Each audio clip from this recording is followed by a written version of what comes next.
এই 5টি কথা মেনে চললে আপনি সব জায়গায় দাম পাবেন।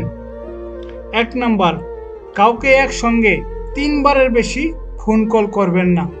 যেহেতু আপনার ফোন কল রিসিভ করছে না, তার মানে ব্যক্তিটি আপনার ফোন কল রিসিভ করার চেয়েও গুরুত্বপূর্ণ কোনো কাজে ব্যস্ত আছে।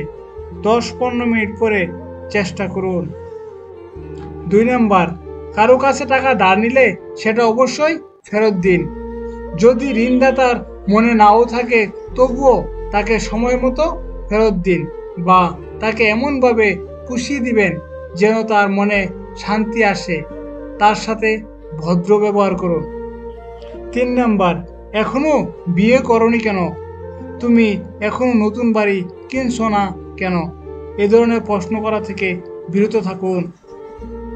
4 নাম্বার, অন্যের মতামতকে সম্মান জানাতে শিখুন। কারো কথার মাঝখানে কখনো কথা বলবেন না। তার কথা শেষ হলে তারপর আপনি কথা শুরু করুন। 5 নাম্বার, কেউ যদি কোনো ছবি দেখানোর জন্য তার ফোনটা আপনার হাতে দেয়, তাহলে নির্দিষ্ট ছবিটি দেখুন, গ্যালারির এপাশ ওপাশ করবেন না। অতিরিক্ত বুদ্ধিমান কাউকে বিয়ে করবেন না, কারণ দিনের শেষে তারা সম্পর্কটাকে মাথায় দিয়ে মাপে। যারা মাথা খাটিয়ে সবসময় লাভ লোকসানের চিন্তা করে, তারা কখনো মন থেকে কাউকে ভালোবাসতে পারে না।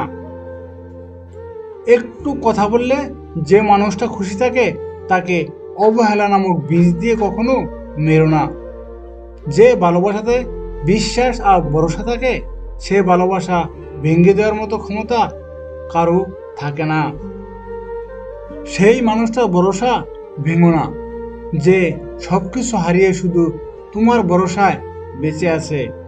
কাউকে ভালো না বাসতে পারলে তাকে না বলে দাও, কিন্তু তাকে মিথ্যা স্বপ্ন দেখিও না।